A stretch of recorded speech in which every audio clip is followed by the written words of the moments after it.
with the AFLCIO, Yes. yeah, state. So, thank you. So I'll introduce myself a little further than my name, Yvette Clark. Soy Chicana. Was born and raised in Texas. I know my name doesn't reflect the Chicana heritage. Somehow it's all there.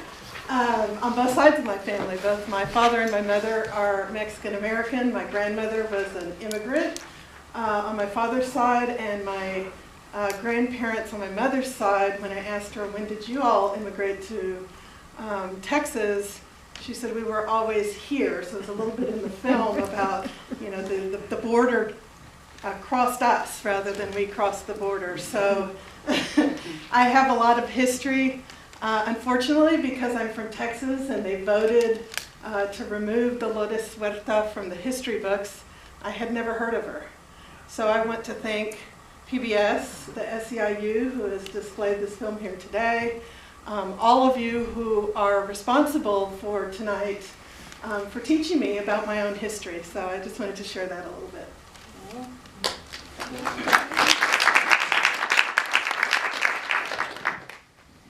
I am Cindy Perkins, and I'm in the union, and I guess that makes me something of an accidental activist. And I'd like to encourage you all to do the same. I have my own. Thank you. Yeah. Hi, I'm Jada Hebra, and I work with Yvette at SNHU, and I'm the Chief Diversity and Inclusion Officer, and I've been there for a little over a year. And my last name is Hebra, so even though I'm not Mexican or Chicana, my husband is Cuban and came to this country when he was 5. So a different immigration story, but I see the intersections every day of what's happening now, what happened then, the xenophobia, the bigotry, the hatred, the racism is still alive and well. And in my work as Chief Diversity and Inclusion Officer, I think about these issues all of the time and love coming to events like this where people are gathering to share and talk and understand. So thank you. I echo your gratitude for PBS and Red River and all the people who came out tonight. Thank you. Do you want to do further introductions, or do you just want to open it up? Go ahead. Yeah, okay, all right. So I'm Jan Schaffer. I live in Warner, New Hampshire, and I worked for many years on the national staff of the AFLCIO around the Northeast. But my original union is the UAW, but my relationship with the farm workers actually was when I was in college, and I think it sort of we'll talk about this more, I think, because they did such an amazing job of outreach around the boycott. I think many of us of a certain generation probably still don't drink Gallo wine. And grapes, you know, you sort of look at them and think, is this all right?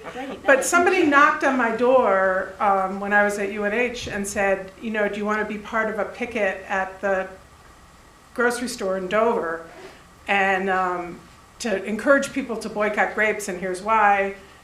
And, you know, I was 18 years old. I said, yeah, of course.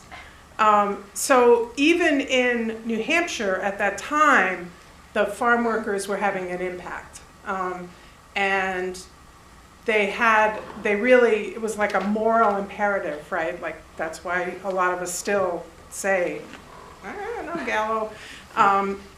So, you know, I look forward to having a discussion about their strategy, because I think there's some things that are happening today that actually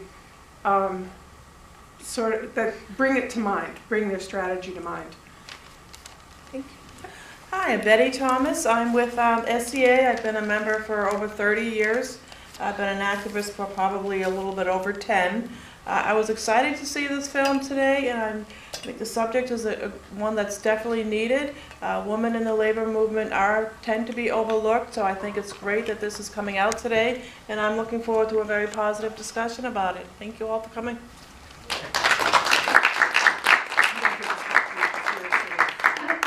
We really want to be very interactive and have you talk and questions, but I just want to set the table a little bit.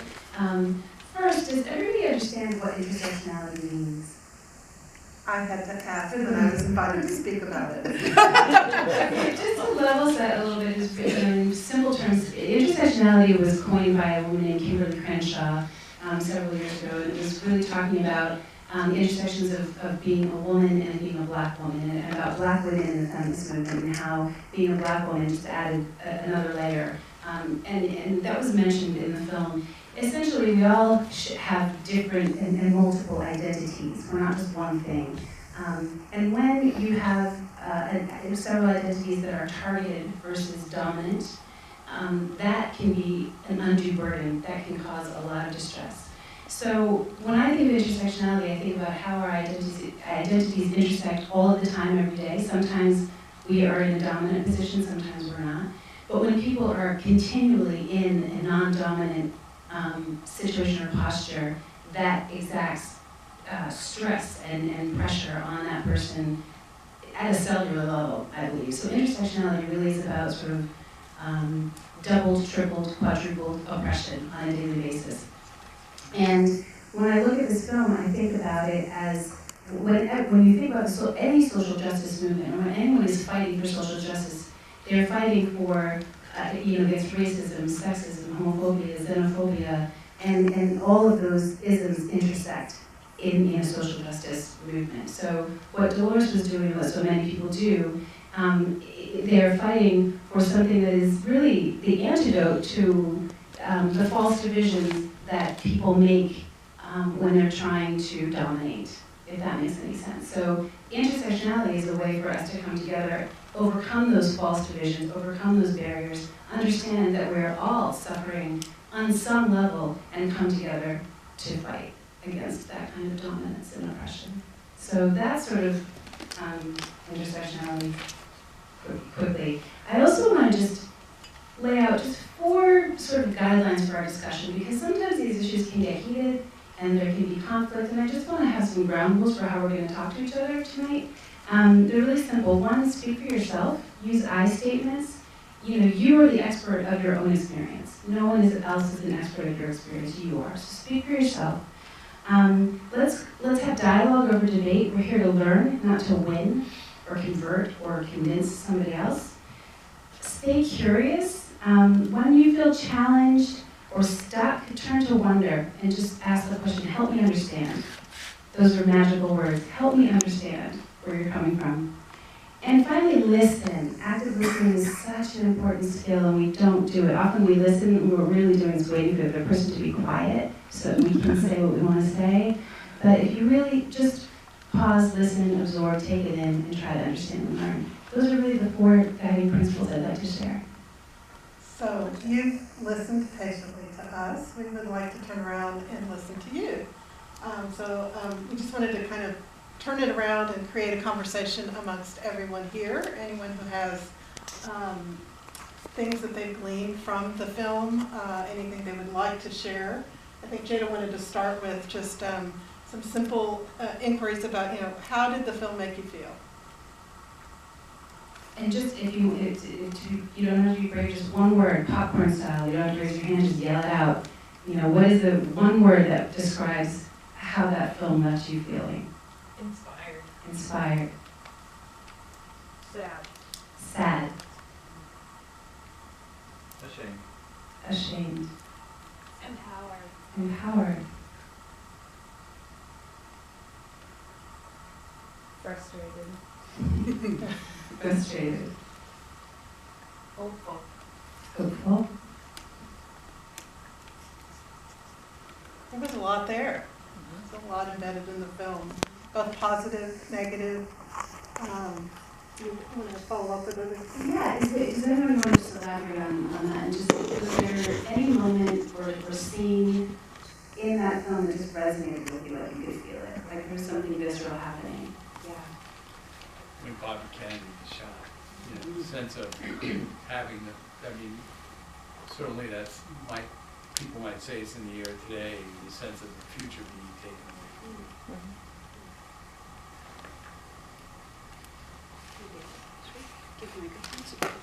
Others? When she didn't get the presidency.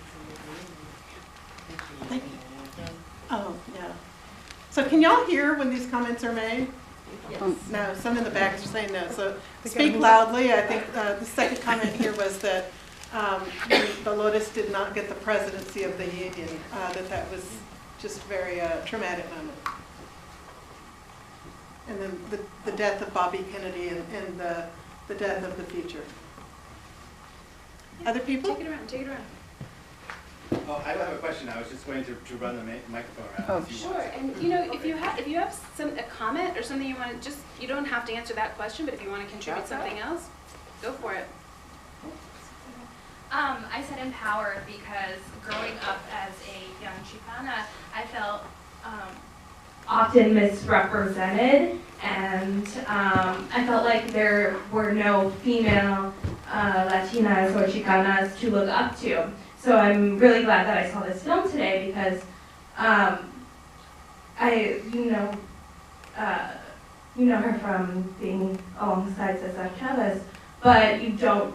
I never really learned about her, so I felt that it was like really empowering to see women, women activists that were fighting for, each other and things like that. How do people feel about her having 11 children and being more devoted to the activism than the children? And is that disturbing? Was that just comments? Well, I like that part of the movie in that they didn't pull away from it, and I like that they let those children have so much a part of the movie. And I thought that was, they let her, and they didn't pull, I thought that was really good. It was honest. Yes. I think the question wouldn't be asked if there was a man with 11 children.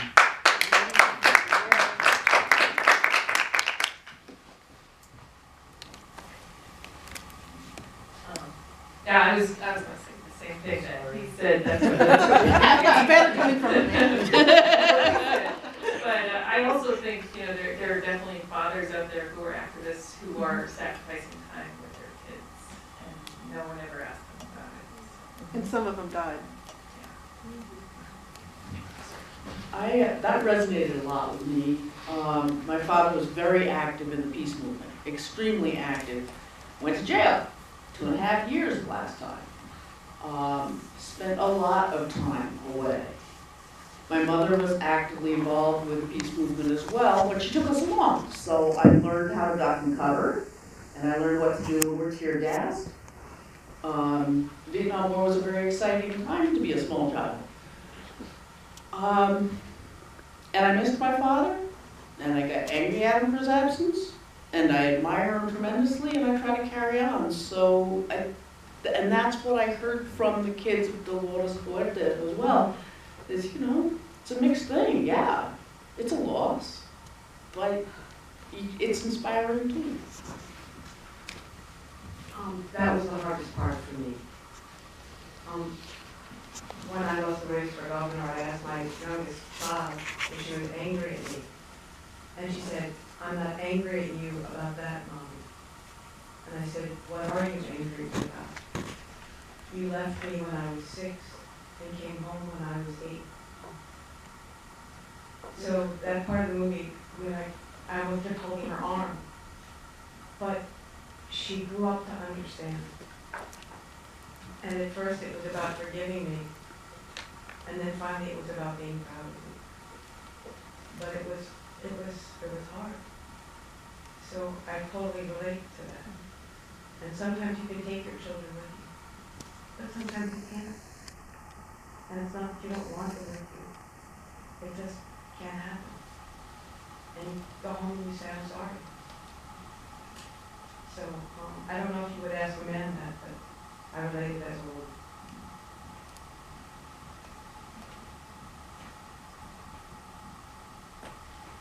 I have a follow-up then. When the question was asked how it made you feel, and some of the comments were sad, ashamed, and I just wanted to follow up on that because she had a heck of a deal. She was asked when she had 11 kids and was still out there. People were basically calling her names for leaving her kids and having 11 kids and being, you know, married twice and one out of a relationship and all those things that being called out when she was later on being called out for, she made a comment about Republicans hate Latinos and what the effect that had. She had a really rough go of things. She was an amazing woman, and I just thought the film was really, really awesome. But I certainly understand every comment made. It was powerful, it was empowering, it was inspiring, it was sad. It was, you know, made ashamed watching the beatings and things like that. This is what happened, and I was just, so I totally get every comment made today. I'd like to go ahead and explain my ashamed comments because I bring it up. I grew up in Southern California, far away from the grape fields, but as I got into the working force, I had to compete with Hispanics. And at one point in my career, I was told by my supervisor that I couldn't have a raise because I'm already getting paid as much as he could hire 2 Mexicans for. And I had a little bias because I watched them commute back and forth, and I went to Mexico myself to party it up and on cheap drinks and cheap food, and everything was really inexpensive over there. And I could only get angst at I didn't see their plight, I never saw their treating and living in the conditions they did. I always looked at it as, they're living high on the hog on that $5 an hour going over to Mexico and living large. I have to stay over here and pay bills in California, pay rent and expenses here. How dare you come and take my jobs away from me? And it makes me ashamed now to think about how negative I was towards about this. I moved to Seattle and I worked with Hispanics, Mexicans, that were good people and weren't able to commute back and forth, and we all made better money up there. It was a good drive up to the coast, but it paid off for me. But I'm still now torn.